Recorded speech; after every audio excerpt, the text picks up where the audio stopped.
একটা দারুণ সুখবর নিয়ে হাজির হলাম। একেবারে দুর্দান্ত সুখবর। আমার কাছে এর চাইতে সুখবর আর হতেই পারে না। এই জন্য আমি যে লিখছি দেখছেন যে সুখবর সুখবর সুখবর।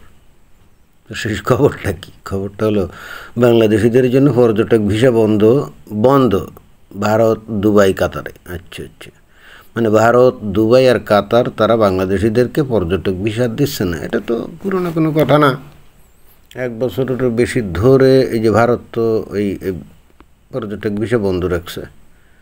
কিছুদিন আগে আমি শুনছিলাম যে দুবাইও ওই বাংলাদেশের মানুষদেরকে আর ভিসা দিচ্ছে না। এখন সেই রেসে কি কাতারও যোগ দিল কিনা কে জানে। দিয়েছে, তা নাহলে খবরটা আমি পাইলাম কোথায়। আর অন্যদিকে আরও যে কি বলছে, কঠোর শর্ত ইন্দোনেশিয়া, থাইল্যান্ডের। ইন্দোনেশিয়ার মতো দেশ, থাইল্যান্ডের মতো দেশও বাংলাদেশের পর্যটকদের উপরে কঠোর বিধি মানে কঠোর শর্ত আরোপ করছে। অর্থাৎ তাদের দেশের ভিসা পাইতে গেলে অনেক শর্ত টর্ত আছে। তো আমি তো কিছুদিন আগে জানতাম ইন্দোনেশিয়া তো অন অ্যারাইভাল ভিসার সুযোগ ছিল। তো যাই হোক, এখন এই যে দৈনিক ইত্তেফাকে এ বিষয়ে একটা খবর দিয়েছে যে বাংলাদেশিদের ভিসা দিচ্ছে না যেসব দেশ। তো কোন সব দেশ বাংলাদেশিদেরকে ভিসা দিচ্ছে না এ বিষয়ে একটু তথ্য তালাশ নেওয়া যেতে পারে।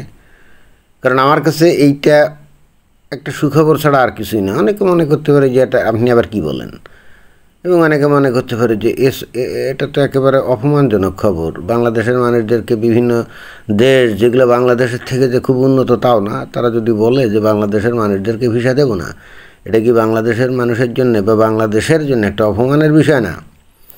ভাই, আমার দৃষ্টিকোণ ভিন্ন। আমার কাছে অপমানের বিষয় মনে হয় না। তো তারপরও দেখি যে ঘটনাটা কি।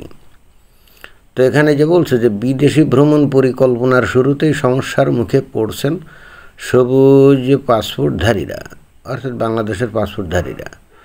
ভিসা আবেদন প্রক্রিয়া কঠিন হওয়ায় অনেকে হিমশিম খাচ্ছেন। আবার ভিসা পেল বিমানবন্দর থেকে সন্দেহজনক মনে করায় ফেরত পাঠানো হচ্ছে অনেককে। অর্থাৎ অনেকে আমরা এই কয়েকদিনের খবর আমরা দেখছি যে বিশেষ করে মালয়েশিয়াতে বাংলাদেশ থেকে অনেক লোকজন গেছে। শত শত লোককে ওই যে এয়ারপোর্ট থেকে পাশায় 2টা লাথি দিয়ে আবার বাংলাদেশে ফেরত পাঠিয়েছে। কি ভয়ঙ্কর অবস্থা, তাই না? তো তারপরে কি বলছে যে বিশেষত মধ্যপ্রাচ্য ও দক্ষিণ পূর্ব এশিয়ার দেশগুলোতে বাংলাদেশিদের জন্য ভিসা পাওয়া ক্রমেই কঠিন হয়ে উঠছে। কি ভয়ঙ্কর অবস্থা। দুবাই, কুয়েত, বাহরাইন, ওমান ও কাতারে বন্ধ রয়েছে ভিসা, তাই নাকি? আমরা তো খালি দুবাইয়ের কথা জানতাম, এখন এই সাথে কুয়েত, বাহরাইন, ওমান, কাতারও যুক্ত হলো। ভারত 2024 সালের পর থেকে মানে ভারত আগস্ট 2024-এর পর থেকে টুরিস্ট ভিসা বন্ধ করেছে। ইন্দোনেশিয়া ও কম্বোডিয়া দিয়েছে কঠোর শর্ত। এই যে ইন্দোনেশিয়া বা কম্বোডিয়া এগুলো কিন্তু বাংলাদেশের থেকে উন্নত না। ইন্দোনেশিয়ার যে অবস্থা বাংলাদেশ কিন্তু একই কাতারে, কম্বোডিয়া তো একটু নিচের কাতারে। অথচ সেই কম্বোডিয়া পর্যন্ত ভিসা দিচ্ছে না। কি ভয়ঙ্কর অবস্থা। তারপর বলছে কি যে চীনে ভিসা মিললেও বিমানবন্দরে যাচাই বাছাইয়ে অনেককে ফিরিয়ে দেওয়া হচ্ছে। আচ্ছা, তার মানে বিমানবন্দরে গেলে ফাঁসায় 2টা লাথি দিয়ে আবার ফেরত দিচ্ছে অনেককে। থাইল্যান্ডে ভিসা পাওয়া গেলেও সময় লাগছে বেশি, সেটাও শুনছি। আগে 2-3 দিনই ভিসা পাওয়া যেত, এখন নাকি 2-3 মাস লাগে। মালয়েশিয়াতেও ইমিগ্রেশনে সন্দেহজনক হলে পর্যটক ফিরিয়ে দেওয়া হচ্ছে। সেটা তো আমরা খবরে প্রতিনিয়ত শুনছি। কিছুদিন আগে তো দেখলাম যে 200-250 জনকে এয়ারপোর্টে বসিয়ে রেখে প্রত্যেকের পাশায় নাকি 2টা করে লাথি দিয়েছে, তারপরে ঘাট ধাক্কা দিয়ে আবার ফিরতি ফ্লাইটে বাংলাদেশে ফেরত পাঠিয়েছে। বলছে ইউনাইটেড কনসালটেন্সি অ্যান্ড ট্যুরস এর স্বত্বাধিকারী শেখ কামরুজ্জামান রনি জানান, জুলাই আন্দোলনের পর বাংলাদেশিদের ভিসা পাওয়ার জটিলতা আরও প্রকট হয়েছে। বাড়তি কাগজপত্র, দীর্ঘসূত্রিতা এবং অনাস্থার কারণে প্রকৃত পর্যটকরাও বিপাকে পড়ছেন। সব মিলিয়ে বাংলাদেশি পর্যটকদের জন্য ভ্রমণ ক্রমেই কঠিন চ্যালেঞ্জে পরিণত হচ্ছে। স্বপ্নে থাকা বিশ্ব ভ্রমণ সুযোগ সুবিধার অভাবে এখন ফিকে হয়ে যাচ্ছে। অনেকের কাছেই মনে হতে পারে যে এটা তো বাংলাদেশের জন্য ভীষণ অপমানকর ব্যাপার, অনেকে মনে করতে পারে। কিন্তু আমি অনেক চিন্তা ভাবনা করে দেখলাম যে ঘটনাটা আসলে কী, এবং আমার কাছে মনে হলো এটা একটা পজিটিভ দিক। সেটা হচ্ছে যে বর্তমানে ক্ষমতায় করে ডক্টর মোহাম্মদ ইউনূস সাহেব, তাই না?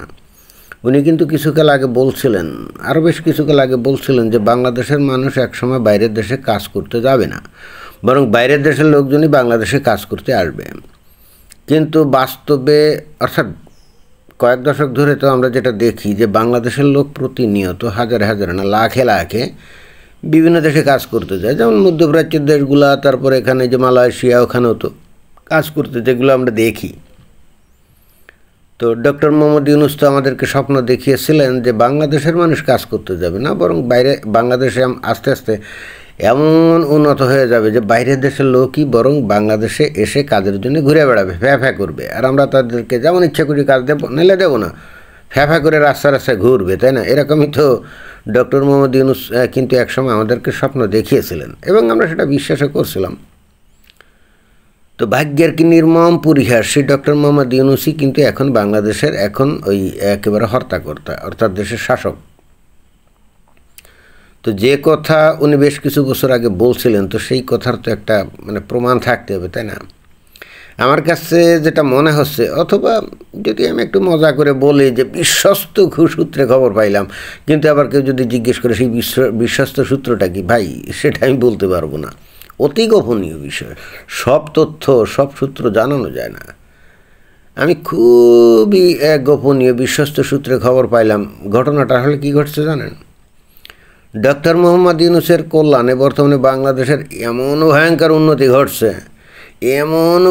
উন্নতি ঘটছে যে এখন বস্তুত বাংলাদেশের কোনো লোকের বাইরে গিয়ে কাজ করার দরকার নেই। এবং ওই যে বলে না যে বিভিন্ন কলকারখানা বন্ধ হয়ে গেছে, হ্যান ত্যান হাবি জাবি অনেক কথা বলে, হ্যাঁ তা হয়েছে, বাট অন্য ক্ষেত্রে চাকরি বাকরি হয়েছে। এখন অনেকে হয়তো বলতে পারে যে কোথায় চাকরি হয়েছে, আরে বেড়া কোথায় চাকরি হয়েছে এত খবর তোমার আমি দিতে যাবো নাকি, আমার দরকার নেই তো। যাই হোক, মোদ্দা কথা হচ্ছে ডক্টর মোহাম্মদ ইউনূসের আমলে বাংলাদেশের মানুষ আছে সুখে শান্তিতে, আছে রসে বসে, আয় উপার্জন বেড়ে গেছে। এবং যেহেতু মানুষের আয় উপার্জন বেড়ে গেছে, কাজকাম বেড়ে গেছে, বাস্তবিক কী হচ্ছে না হচ্ছে এটা অনেকে অনেক কথা বলে, অনেকে তো উল্টাপাল্টা মিথ্যা তথ্য দেয়, তাই না? কিন্তু ডক্টর মোহাম্মদ ইউনূস যখন ক্ষমতায়, তখন বাংলাদেশের যে খুব খারাপ কিছু হবে এটা তো কল্পনাই করা যায় না। যে কারণে হচ্ছে কি, ডক্টর মোহাম্মদ ইউনূস আসলে বলতে চাচ্ছেন যে বাংলাদেশের মানুষের এখন কিন্তু বাইরের দেশে কাজকাম করার জন্য যাওয়া কোনো উচিত না। কিন্তু বাংলাদেশের মানুষের স্বভাব খারাপ, দশকের পর দশক ধরে বাইরে বিদেশে চাকরি করতে গেছে, তো অতএব এখনও তারা যাইতে চায়। ডক্টর মোহাম্মদ ইউনূস যে কাজটা করছে, পৃথিবীর বিভিন্ন দেশকে গোপনে চিঠি লিখছে যে ভাই তোমাদের দেশে আমাদের লোকজন যাওয়ার দরকার নেই, তো তোমাদের হাতে ধরি পায়ে ধরি, তোমরা দয়া করে একটা আভ্যন্তরীণ পলিসি নাও, যাতে করে এদের বাংলাদেশের মানুষদেরকে আর ভিসা না দেওয়া হয়, কারণ এদের খাসলত খারাপ, কেলে তোমাদের দেশে আর আসবে না। এবং আমি যেহেতু নোবেল লরিয়েট এবং পৃথিবীব্যাপী আমার একটা গ্রহণযোগ্যতা আছে, অতএব দয়া করে আমার এই অনুরোধটা রাখো। অর্থাৎ গোপনে গোপনে পৃথিবীর বিভিন্ন দেশের পররাষ্ট্র মন্ত্রণালয় চিঠি ডক্টর মোহাম্মদ ইউনূস দিয়েছে, আর তারই ফলস্বরূপ এই এখন ভিসা টিসা পাওয়া যাচ্ছে না, বা কেউ যদি ভিসা পায় তাহলে ওই যেমন মালয়েশিয়া, সেখানে এয়ারপোর্টে গেলে ফাঁসা লাথি দিয়ে ফেরত পাঠাচ্ছে। আমার কাছে কেন জানি মনে হচ্ছে বিষয়টা এই, অর্থাৎ ডক্টর মোহাম্মদ ইউনূস যে বক্তব্য উনি বেশ কিছু বছর আগে দিছিলেন, সেটা তো তাকে প্রমাণ করতেই হবে। আর এখন তাহলে বাইরের দেশের লোকজন কীভাবে কাজের জন্য আসছে, কেন? আমেরিকা থেকে ওই যে হারকিউলিস C-130 পরিবহন বিমানে কয়েকশো আমেরিকান সৈন্য কি বাংলাদেশে এসে নামছে না? তো নেমে তোরা কাজকর্ম করছে, তাই না? হতে পারে তোরা মহড়া দিচ্ছে বা বাংলাদেশের সেনাবাহিনীকে ট্রেনিং দিচ্ছে, তো কি সেটা একটা কাজ না? তো এটা কি আমেরিকা থেকেই আসছে? তো তাহলে এটা তো প্রমাণিত হলো যে ডক্টর মোহাম্মদ ইউনূসের সময় বাইরের দেশের লোক বাংলাদেশে কাজ খুঁজবে। এবং কী ভয়ঙ্কর ব্যাপার, একেবারে খোদ আমেরিকা থেকে এসে কাজ খুঁজছে, দেখছেন? এরপরেও যারা আপনারা ইউনূসকে দোয়াধ্বনি দেন, দুয়োধ্বনি দেন আর কি, নিন্দাবাদ করেন, তারা আসলে হাড়ে হারামজাদা, এটা বলতেই হবে আমাকে।